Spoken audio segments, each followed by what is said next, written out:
제가 예전에 영화 모임을 했었습니다. 영화 블로거들의 모임이었었고 영화를 나름 좋아하는 사람들의 모임이었죠. 거기서 제가 제안을 했던 게 있었습니다. 릴레이 시나리오를 한번 써보자는 거였어요. 그러니까 한 사람이 신호에 대한 것들을 쓰면은 그 다음 사람이 그 시나리오를 이어서 쓰는 내용이었는데, 나름 영화를 많이 본 사람들이 해서 일반적이지 않은 영화적인 상상력이 글을 쓰면서 나오지 않을까 하는 거여서 제가 제안을 해봤고요. 릴레이 시나리오를 제안한 사람으로서 한 가지 부탁을 드린 게 있었습니다. 일반 상업영화 속에서 나오는 전형적인 방식을 완전히 뒤엎어서 180도 다른 상황들을 한번 써보자는 거였죠. 예를 들면 남녀가 만나서 로맨스 분위기가 무르익어 갑니다. 그리고 다음 장면은 자연스럽게 키스를 할 거라고 모든 관객들이 예상을 하는데, 키스가 아닌 뺨 따기를 때린다든지 하는 상황들이 늘 봐오던 상업영화에 지루한 사람들한테 조금은 다른 영화에 대한 것을 보여주고 싶은 욕심에 그런 것을 제안을 드렸고요.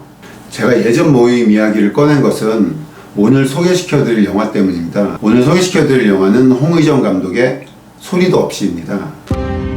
가시는 길 편안하게 가시고. 유괴범이 뭔데? 거기 누구 있니?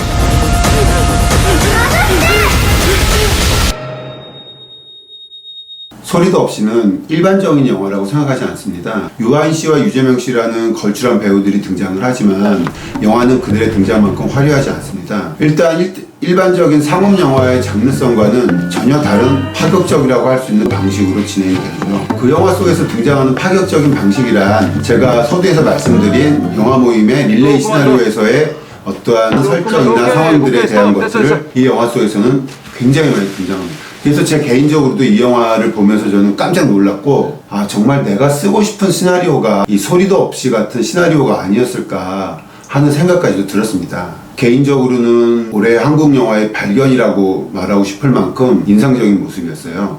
일단 소리도 없이는 유아인 씨와 유재명 씨라는 걸출한 두 스타 배우들이 등장을 하죠. 그래서 영화는 충분히 상업 영화로서 의미를 가질 수 있지만, 홍의정 감독은 그 두 스타 배우들을 이용해서 자기가 하고 싶은 이야기들에 더 깊게 각인할 수 있는 대체물로 활용을 하고 있습니다. 예를 들어서 이 영화가 유아인 씨와 유재명 씨가 아닌 이름 없는 무명의 배우들이 등장을 했다고 하면은 이 영화 속에서의 임팩트만큼 다가오지는 않았을 겁니다. 왜냐하면 두 스타 배우에서 만들어지는 이미지들이 이 영화에서 그대로 반영이 되는데, 일반적인 관객들이 생각하는 이 두 스타 배우들의 이미지 속에서 전혀 맞지 않을 것 같은 파격적이고 의외성이 있는 설정들을 접하게 된다고 하면 이 영화가 상업 영화와는 조금 거리가 있는 영화라는 것을 금세 눈치채게 되고요. 두 스타 배우들의 이미지를 자신의 영화에 적극 활용한 홍의정 감독의 선택을 인정하지 않을 수 없게 됩니다.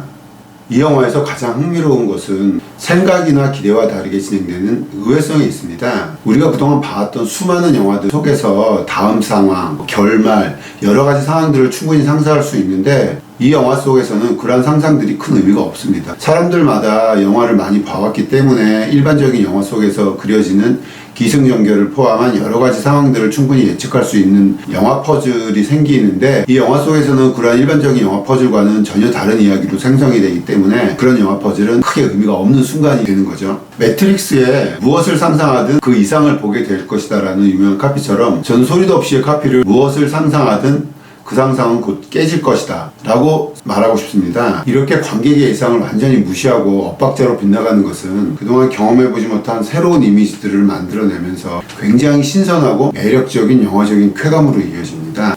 그리고 이 영화에서 가장 의외의 캐릭터가 등장을 합니다. 바로 납치된 아이 초이입니다. 초이는 납치된 아이인데 일반적인 영화 속에서 보여지는 아이의 캐릭터와 비슷하긴 합니다. 저는 사실 영화 속에 등장하는 대부분의 아이의 캐릭터에 대해서 불만이 참 많은 사람이에요. 영화 속에 등장하는 아이들은 대부분 너무 똑똑하고 때로는 어른들을 능가할 만큼 능청스럽고, 그래서 어른들을 가르치기도 하는데 사실 그렇지 않잖아요. 아이는 아이여야 하는데 영화 속에서는 아이가 아이답게 그려진 적이 사실 그렇게 별로 없었던 것 같아요. 이 영화 속의 초이도 크게 다르지는 않아요. 납치가 된 아이가 너무 즐겁게 지내는 거죠. 빨래도 하고 설거지도 하고 거기다 아이까지 돌보고 있어요. 누가 봐도 이상한 캐릭터고 누가 봐도 영화적인 캐릭터입니다. 그러나 이 아이가 특별한 것은 이 영화 전체를 볼 때 소리도 없이 나오는 상황들이 굉장히 특별하기 때문이에요. 예를 들어 마라토너가 혼자서 완주하는 것과 페이스메이커와 같이 완주할 때 기록 차이는 확연하게 차이가 난다고 해요. 이 영화도 마찬가지입니다. 초이 캐릭터 하나만 그렇게 특별했다면 아마 이 영화에서는 초이는 흔하게 소비되는 그런 아이의 캐릭터였겠냐고 무시했겠지만 이 영화 속에서는 아이의 캐릭터뿐만이 아니라 영화 속 상황들 자체가 굉장히 특별하고 신선한 것들이 많았기 때문에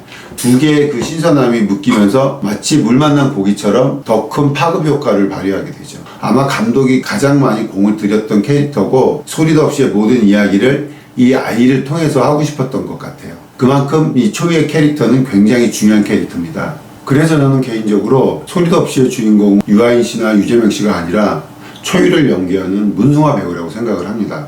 물론 두 주인공인 유아인 씨와 유재명 씨 또한 박수를 쳐주고 싶을 만큼 뛰어난 연기를 보여줬다고 생각을 하고 있어요. 앞에서 언급한 것처럼 배우들의 캐릭터를 활용하는 것부터 연기까지 전혀 나무랄 게 없고, 특히 유아인 씨의 연기는 지금까지 그가 출연한 필모 중에서 가장 빛나는 연기를 하지 않았나 하고 생각을 하고 있습니다. 그렇지만 그 출중한 두 배우들 사이에서 신인이라는 아이라는 한계에서도 전혀 어색함 없이 자신만의 색깔을 내면서 연기를 하고 있는 문승화 배우 역시 이 영화에서 가장 빛나는 캐릭터가 아닐까 생각을 하고 있습니다. 감히 말하건대 유아인 씨와 유재명 씨가 최선의 캐스팅이었다면 초이를 연기한 문승화 씨는 최고의 캐스팅이라고 말하고 싶습니다. 그리고 감히 바라건대 소리도 없이는 앞으로 대한민국에서 가장 인상적인 데뷔작을 논할 때 반드시 들어가야 되는 영화가 아닐까 생각합니다.